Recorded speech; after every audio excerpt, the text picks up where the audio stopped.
నమస్తే, మీరు చూస్తుంది సుమన్ టీవీ. నేను మీ కీర్తి. నాతో పాటు ప్రముఖ ఆస్ట్రాలజర్ గోరుగుంట్ల సురేష్ గారు ఉన్నారు. నమస్తే సార్. నమస్కారం అండి. సో సింహరాశి గురించి మనం తెలుసుకోవాల్సింది కదా. మరి 2025 జనవరి మంత్ స్పెషల్గా సింహరాశి వారికి ఎలా ఉండబోతుంది? సో కీర్తి గారు, మనం ఫస్ట్ అసలు జ్యోతిష శాస్త్రం ఎందుకు ఇంపార్టెంట్, ఎలా మనకు ఉపయోగపడుతుందో చూద్దాం.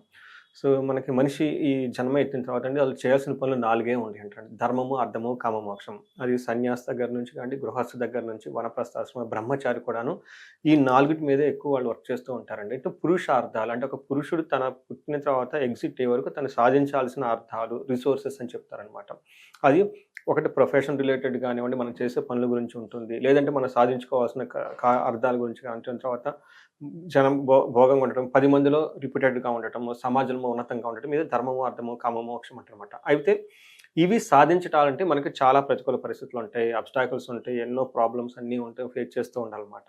అయితే జ్యోతిష శాస్త్రం మనకు క్లూస్ ఇస్తుందండి, ఇండికేట్ చేస్తుంది ఎక్కడ మనకి ఏ విధంగా అనుకూలంగా ఉంది, ఎక్కడ పాజిటివ్గా ఉంది, ఎక్కడ నెగిటివ్గా ఉంది, ఎలాంటి ఏ టైంలో వచ్చే అవకాశం ఉంటుంది. అందుకని మనకి జ్యోతిష శాస్త్రం యూజ్ అవుతుంది. రెండోది మనకి ఆదిశంకరాచార్యులు వాళ్ళ స్క్రిప్చర్స్లో, వాళ్ళ గ్రంథాల్లో, వాళ్ళ రచనలో చెప్తూ ఉంటారంటే వివేక వైరాగ్యం ఉండాలని చెప్తూ ఉంటారు. వివేకం అంటే ఏ టైంని ఎప్పుడు ఎలా చేసుకోవాలో గమనించుకోవాలండి. రెండోది వైరాగ్యం అంటే ప్రతిదీ మనం అన్ని పనులు చేయలేమండి. కొన్ని మనం ఉన్నతంగా ఎదగాలంటే కొన్ని పనులు మనం వదిలేసుకోవాలన్నమాట. ఒక స్కిల్ఫుల్గా ఏది పట్టుకోవాలో ఏది వదలాలో తెలుసుకోవాలంటారు. అదే వివేక వైరాగ్యం అంటే, నథింగ్ అండి. సో ఆ ప్రకారం కూడాను వాళ్ళు చెప్పిన దాన్ని చేయడానికి మన జ్యోతిష శాస్త్రం యూజ్ అవుతుంది అనమాట. ఒక క్లూస్ ఇస్తుంది అనమాట. ఈ ఏరియాలో పాజిటివ్గా ఉంది, ఎక్కడ నెగిటివ్గా ఉంది, ఎలా అయితే మీకు ఈజీగా గమ్యస్థానం చేరుకుంటారు. ఫైనల్గా బయట యొక్క ముఖ్య ఉద్దేశం ఏంటంటే మనం లైఫ్ శోభాయమానంగా, దివ్యంగా, చక్కగా బ్లిస్ఫుల్గా ఉండాలనే ఉద్దేశంతో మన మహర్షులు ఇచ్చిన జ్ఞానం అండి. అలానే మనకి క్షోభపడుతూ, ఇబ్బందులు పడుతూ లైఫ్ అంటే ఏమిరా దేవుడా అన్నట్లు ఉండుకోకూడదండి. జీవితం మనకి ఇచ్చిన ఒక అద్భుతం. ఈ ఈ ఈ జన్మని మనం సార్థకం చేసుకొని హ్యాపీగా ఉండటమే ఒక పరమార్థం అనమాట. మహర్షులు ఈ జ్ఞానాన్ని మనకి ఇచ్చారు. సో మనం జనవరి మంత్ 2025 కనుక చూసుకుంటే మనం ఇయర్ బిగినింగ్ లో నాకు ఒక చిన్న డౌట్ వచ్చింది. మీకు సిల్లీగా అనిపించిన నా డౌట్ క్లియర్ చేయండి సురేష్ గారు. అంటే మన పోయిన జన్మ, గత జన్మకి సంబంధించిన వాసనతోనే మనం ఈ జన్మ ఎత్తుతాము, అవునా? కరెక్ట్. అంటే ముందే డిసైడ్ అయింది ఈ జన్మలో మనం ఏం చేయాలి, ఏం చేయకూడదు అని చెప్పి. మరి అదంతా ముందే డిసైడ్ అయినప్పుడు గ్రహాలు మనల్ని ఎలా లీడ్ చేస్తాయి? ఏమవుతుందంటే అండి, మనకున్న మెమరీ అప్పటి జన్మ మెమరీ ఇప్పుడు ఉండదు. సో మనం ఇగ్నోరెంట్ గా పుడతాం. మనిషి పుట్టడమే ఇగ్నోరెంట్ గా పుడతాడు అనమాట. సో అక్కడ నుంచి గురువుల దగ్గర జ్ఞానం సంపాదించుకోవాలి. ఏమవుతుంది మన చుట్టూ, నేచర్ మనకి ఎలా అవుతుంది, పీపుల్తో మనకి ఎలా ఉండాలి, ఏది చేయాలి, ఏది చేయకూడదు, స్క్రిప్చర్స్ ద్వారా మళ్ళీ మనం తెలుసుకోవాలన్నమాట. ఆ స్క్రిప్చర్స్ మీరు పోయిన కాలంలో, పోయిన జన్మలో కూడా పాటించుంటారు, ఇప్పుడు పాటించుంటారు. ఆ నాలెడ్జ్ మిమ్మల్ని పాస్ ఆన్ చేయడానికి గురువులు వస్తారండి. ఇందులో భాగమే ఈ మనకి బ్రహ్మ మనకి ఇచ్చిన జ్ఞానం ఇది. సో మీకు ఎందుకు వచ్చారని మీకు తెలియదు, యూ ఫర్గాట్ ఇట్. ఇది రిమైండ్ చేస్తుంది. సో మరి సింహరాశి వారికి జనవరి మంత్ స్పెషల్గా 2025 ఎలా ఉండబోతోంది? సో జనవరి మంత్ సింహరాశి కనుక చూసుకుంటేనండి, వీళ్ళకి చాలా బాగుందని చెప్పుకోవాలి. ఈ ఇయర్ స్టార్టింగ్ మంత్ జనవరిలోనే వీళ్ళకి చక్కగా అద్భుతంగా ఉందని చెప్పుకోవాలన్నమాట. సింహరాశి పేరులోనే ఉందండి, సింహరాశి. ఓకే, సింహం అంటే సింహం లాగానే ఉంటారు వాళ్ళు. 25లో కనుక చూసుకుంటే వీళ్ళకి ఫస్ట్ ప్లానెట్ పొజిషన్ చూద్దామండి. ఇందులో మఖా 1, 2, 3, 4 పాదాలు, పుబ్బా 1, 2, 3, 4 పాదాలు, ఉత్తర ఫస్ట్ పాదం, ఈ మొత్తం మనకి సింహరాశి కింద వస్తారు. అయితే మనకి గ్రహ స్థితి అంటారు కదండి, ప్లానెట్ పొజిషన్ ఎక్కడ ఉన్నారు దాన్ని బట్టి మనం కనుక చూసుకుంటే సూర్యుడు మకర రాశిలో 14వ తారీఖు మూవ్మెంట్ ఉంటుంది. బుధుడు వచ్చేటప్పటికి జనవరి 4, శుక్రుడు వచ్చేటప్పుడు కుంభరాశిలో, కుజుడు కర్కాటక రాశిలో 21st వరకు ఉంటున్నారండి. ఆ తర్వాత వీళ్ళు మారుతూ ఉన్నారండి. ఈ మారటంతో వీళ్ళకి ఇంకొంచెం రిలీఫ్గా కూడా ఉంటుందని గమనించుకోవాలి. దీన్ని బట్టి మనం కనుక చూసుకుంటే మనకి సూక్ష్మ గోచారం, లఘు గోచారం అంటారు. అంటే మనం బ్రీఫ్గా ఎలా ఉంటుంది మంత్ అంతా మనం ఇప్పుడు తెలుసుకునే ప్రయత్నం చేద్దాం. ఫస్ట్ వీళ్ళకి లెటర్స్ ప్రకారం కూడా ఒకసారి ఏ లెటర్స్ వారు పర్ఫెక్ట్ అండి. మేము లెటర్స్ కనుక చూసుకుంటే వీళ్ళకి మా, మీ, ము, మే, మో, టా, టీ, టు, టే, ఈ అక్షరాలు మోరార్లెస్ ఇదే సౌండ్ తో ఉన్న వాళ్ళు కూడాను మనకి సింహరాశి కింద వస్తూ ఉంటారు అనమాట. నాకు కొంతమంది ఫోన్ చేసిన, ఏమంటే నా పేరు శ్రీనివాస్ అండి, ఇక్కడ సి అని ఉందండి, 2 కలుస్తుందా లేదా అంటే శ్రీని ఆల్మోస్ట్ సిమిలర్ కాబట్టి అలా వెళ్తుంది అనమాట. మన ఇది కనుక చూసుకుంటేనండి, ఫస్ట్ 15 days అంటే సూర్యుడు మారక ముందు, మారిన తర్వాత అన్నట్లు ఉంటుందండి. ఫస్ట్ 15 days ఎలా ఉంటుందంటే మనోరిజం, వ్యాధ్యార్థి, ధన ప్రాప్తి, విపత్తి, ఈ 4 ముక్కలు చెప్పేస్తాడు. దాని మీనింగ్ ఏంటంటే ఈ మనసు అంతా కొంచెం ఫస్ట్ 15 days కొంచెం మనసులో బాధగా ఉండే అవకాశం ఎక్కువగా ఉంది, రోగాలు వచ్చే అవకాశం ఎక్కువగా ఉంటుంది, ధనం విపరీతంగా అయితే వచ్చేస్తుంది. ధనానికి ఎలాంటి ప్రాబ్లం ఏమి ఉండదు. అనుకున్న పనులు అంత స్మూత్‌గా అవ్వవు. కొంచెం ఇబ్బందులు పడే అవకాశం ఎక్కువగా ఉంటుంది. హ్మ్. అయితే మనకి 15 డేస్ తర్వాత ఎలా ఉంటుందంటే శత్రునాశాంతః వ్యాధ్యార్థి భార్యా సుతాది కలహం యువత జన బాధ అని మనకు చెప్తూ ఉంటారు. తర్వాత 15 డేస్ ఎలా ఉంటుందంటే శత్రువులతో బాగా ఈళ్ళు గనక చక్కగా కూర్చొని ప్లాన్ చేసి ఈళ్ళది పై చేయి అవుతుంది. ఓకే. శత్రువుల మీద వీళ్ళకి విజయం గమనిస్తూ ఉంటుందనమాట. అయితే హెల్త్ కంటిన్యూయస్‌గా ఉండే అవకాశం ఎక్కువగా ఉంది. ఇంట్లో హెల్త్ ఆహ్, డిస్టర్బెన్స్ ఉండే డిస్టర్బెన్స్ అవకాశం. ఉండే అవకాశం ఎక్కువగా ఉంది. ఈళ్ళు ఈ టైంలో భార్యతో కానివ్వండి, లేదంటే భర్తతో గాని కొంచెం చాలా ప్లాన్డ్‌గా మాట్లాడుతూ ఉంటే బాగుంటుందన్నమాట. అంటే ఎలా పడితే అలా వేగ్గా మాట్లాడకుండా కొంచెం హ్మ్. కూర్చొని లవ్లీగా కయ్యానికి కాలు దువ్వకుండా కొంచెం కరెక్ట్. సింపుల్‌గా చిన్న చిన్న పనులేమన్నా లైట్ హార్ట్. మనస్పర్ధలోనే ఒక మెట్టు తగ్గి చక్కగా అలా అంటే మీకు టైం బాగాలేదు కాబట్టి లెట్ ఇట్ గో అన్నట్టు వదిలేస్తూ ఉండాలనమాట. అయితే మనకి ఇంకొక ప్రాబ్లమ్ కూడా చూపిస్తుంది. ఈళ్ళకి ప్రొఫెషనల్స్ మ్యాటర్స్‌లో లేడీస్ అయితే జెంట్స్ ద్వారా, జెంట్స్ అయితే లేడీస్ ద్వారా ప్రాబ్లమ్స్ వచ్చే అవకాశం ఎక్కువగా ఉంది కాబట్టి దీన్ని గమనించుకొని చక్కగా ప్లాన్ చేసుకోవాలి. ఓకే. మనకిప్పుడు గ్రహస్థితిని బట్టి వీళ్ళకి ఎలా ఉంది. హ్మ్. మనకి ఫస్ట్ ఒక బెస్ట్ ఏంటంటేనండి సూర్యుడు వీళ్ళకి 6థ్ హౌస్‌లో ఉన్నారండి. 6థ్ హౌస్‌లో చాలా చక్కగా యోగ్యతనిస్తాడు సూర్యుడు. అలా కాకుండా 12 ఇంట్లో కూడాను వీళ్ళకి దృష్టి ఉండటంతోటి ఇది వీళ్ళకి 70% చాలా పాజిటివ్‌గా ఉంది. హుహు. 30% కొంచెం ట్రబుల్సమ్‌గా ఉందని చెప్పుకోవాలి. హుహు. ఎక్కడ పాజిటివ్‌గా ఉంటుందంటే వీళ్ళకి యత్న కార్య సిద్ధి సాధనం. ఓకే. దేహ రోగోద్ధి రోగాది సంతోషం వస్త్ర ధనధాన్య లాభకృత్ అని చెప్తూ ఉంటారు. అంటే ఈ టైంలో అనుకున్న పనులన్నీ అనుకున్న విధంగా అవుతాయి. శారీరకంగా చక్కగా హ్యాపీగా ఉంటారు. సంతోషంగా ఉంటారు. కొత్తగా బట్టలు కొనుక్కోవటం గానివ్వండి, తర్వాత అగ్రికల్చర్ ఫార్మర్స్‌కైతే చక్కగా ఈ టైంలో ధాన్యం వచ్చే అవకాశం వాళ్ళకి కూడా చాలా బావుంటుంది. కష్టాలన్నీ తొలగిపోతాయి.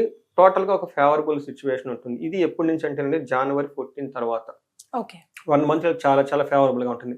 ఒకే ఒక్క విషయం వీళ్ళు కొంచెం కేర్‌ఫుల్‌గా ఉండాలేమంటే నైట్ టైమ్ నిద్రపోయేటప్పుడు కొంచెం కేర్‌ఫుల్‌గా చక్కగా ప్లాన్డ్‌గా నిద్రపోండి. అలా అలా పోకుండా శుభ్ర స్నానం చేసేసి దేవుడికి దండం పెట్టుకొని చక్కగా పడుకుంటే చాలా బావుంటుంది. అంటే బెడ్ కంఫర్ట్స్ ఉంటాయి కంటే అవి తక్కువగా ఉండే అవకాశం ఎక్కువగా ఉంది. చక్కగా ప్లాన్ చేసుకుంటే అది కూడా బావుంటుందనమాట. తర్వాత కుజుడు వీళ్ళకి 12థ్ హౌస్‌లో ఉండి థర్డ్ హౌస్‌ని చూస్తున్నాడు. మిక్స్డ్ రిజల్ట్ హ్మ్. ఇస్తున్నారనమాట. ఏ విషయంలో మిక్స్డ్‌గా ఉంటుందంటే ఫస్ట్ వీళ్ళకి వేరే ఫారిన్ కంట్రీస్ ఎళ్ళాలనుకున్నా, వేరే చోట సెటిల్ అవ్వడానికి చాలా అనుకూలంగా ఉంటుంది. తర్వాత బంధువులతో ద్వేషం ఉంటుంది. శరీరానికి సంబంధించిన శారీరక పీడ అనుకుంటారు. శారీరకంగా ఏదో ఇబ్బందులు పడటం అని ఉంటుంది. అనవసరమైన వాగ్వివాదం జరిగే అవకాశం ఉంది. కుజుడు 12థ్ హౌస్‌లో ఉండటం వల్లైతే జెంట్స్‌కైతే లేడీస్‌కి, లేడీస్ అయితే జెంట్స్‌కి ఆఫీస్‌లో గాని, కొలీగ్స్‌లో గాని ఎవరితో ఒకళ్ళతో మనస్పర్ధలొచ్చి విభేదాలొచ్చే అవకాశం ఎక్కువుంది కాబట్టి ఓహ్! కొంచెం కేర్‌ఫుల్‌గా ఉండాలి. హ్మ్. అయితే ఇదే కుజుడు వీళ్ళకి మంచి ఆరోగ్యాన్ని, కోరుకున్న పనులు టయానికి అయ్యేదాన్ని, వస్త్రలాభాన్ని, అధికార వృద్ధి, ప్రమోషన్స్ రావటం గాని, పేరు ప్రఖ్యాతులకు సంబంధించిన విషయాల్లో చాలా చక్కగా ఉంటుంది. ఈళ్ళు ఈ టైంలో బంగారం వస్తువులు కొనే అవకాశం కూడా ఎక్కువగా ఉంది. హ్మ్. రియల్ ఎస్టేట్ వాళ్ళు ఎవరైనా గనక ఉంటే, రియల్ ఎస్టేట్ ద్వారా ఖర్చులు పోయే అవకాశం ఎక్కువగా ఉంది. కానీ కొనే అవకాశం కూడా ఎక్కువగా ఉంది. So, okay. ఇది గమనించుకొని ట్రాన్సాక్షన్ చేసేటప్పుడు కొంచెం కేర్‌ఫుల్‌గా చేస్తే చాలా బావుంటుంది. సో, మనకి వీనస్, శుక్రుడు వచ్చేటప్పుడు వీళ్ళకి మిక్స్డ్ రిజల్ట్స్‌ని తీసుకొనొస్తున్నారండి. ఒకటి 7థ్ హౌస్‌లో ఉండి ఫస్ట్ హౌస్‌లో చూడాలంటే బాడీకి సంబంధించిన విషయాల్లో చాలా లగ్జరీగా డెకరేట్ చేసుకోవటం, తర్వాత జిమ్‌కెళ్ళటం, అంటే శరీరానికి సంబంధించిన విషయాలు చాలా కేర్‌ఫుల్‌గా తీసుకొని they look like very dignity, హుందాగా కనిపిస్తూ ఉంటారనమాట. హ్మ్. అట్రాక్టివ్‌గా కనిపిస్తూ ఉంటారు.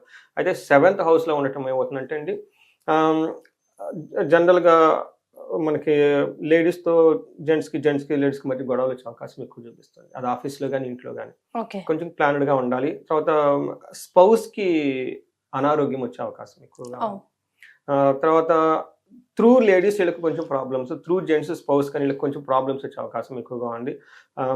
జెంట్స్ అనుకోండి వాళ్ళ ఇంట్లో వాళ్ళ మిసెస్ కానివ్వండి, లేదంటే వాళ్ళ మదర్ కానీ ఎవరికైనా కొంచెం హెల్త్ బాగోలేక ప్రాబ్లమ్ వచ్చే అవకాశం ఎక్కువగా ఉంది. హ్మ్. ఆఫ్‌కోర్స్ మనకి లేడీస్ అయితేనే గాని వాళ్ళ హస్బెండ్ గాని వాళ్ళ ఇంట్లో ఇంకా ఉంటారు కదండీ!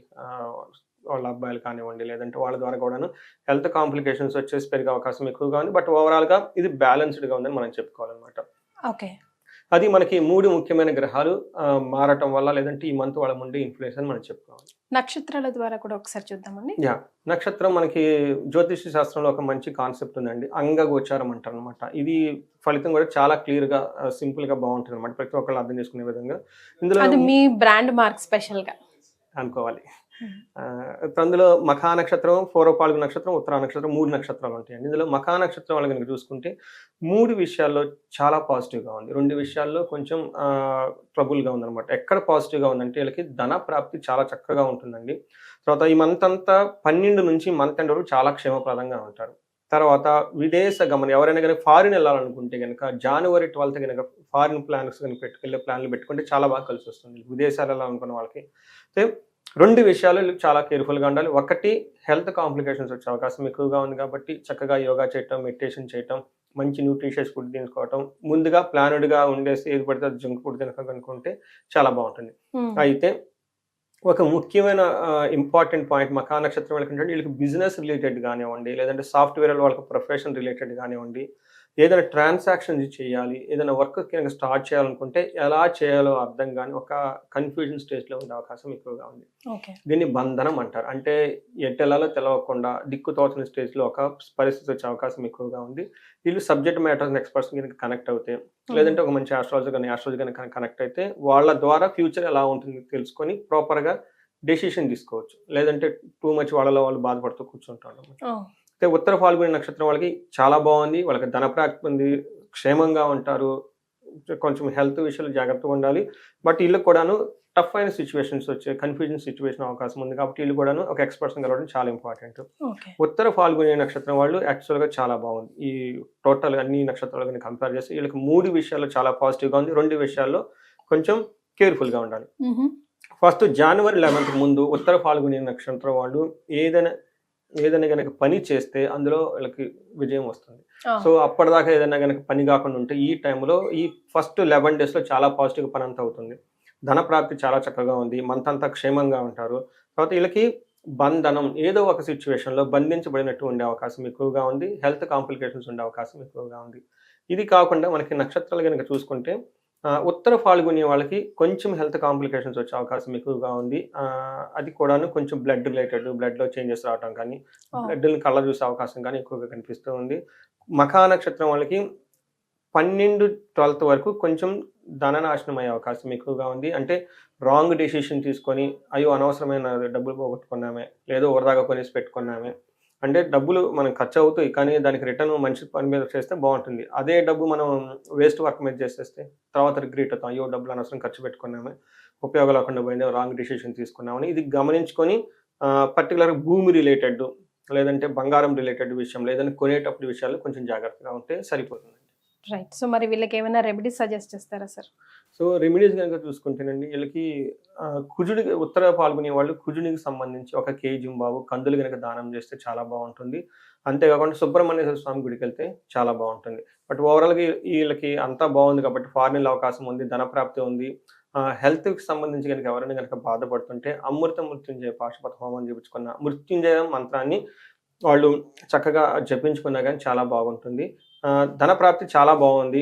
ఫారిన్‌లో కూడా బావుంది. అంతా క్షేమప్రదంగా ఉంది. అయినా కానీ ఎవరికైనా గనక ఇంకా వ్యక్తిగతంగా ప్రాబ్లమ్ గనక చూస్తూ ఉంటే ఎందుకంటే ఇందులో మనకి స్పౌస్ రిలేటెడ్ ప్రాబ్లమ్స్ గనుక చూపిస్తుంది. ఈళ్ళకు అన్యోన్య పాశుపత హోమం గనుక హోమం చేపించుకోగలిగితే చాలా చక్కగా ఉంటుంది. లేదంటే తిరుపతి వెంకటేశ్వర స్వామి దగ్గర కళ్యాణం చేపించినా గాని ఈళ్ళ మధ్య అన్యోన్యత చెందేసి చాలా బావుంటదని గమనించుకోవచ్చు. Right. Thank you so much అండి. థాంక్ యూ అండి.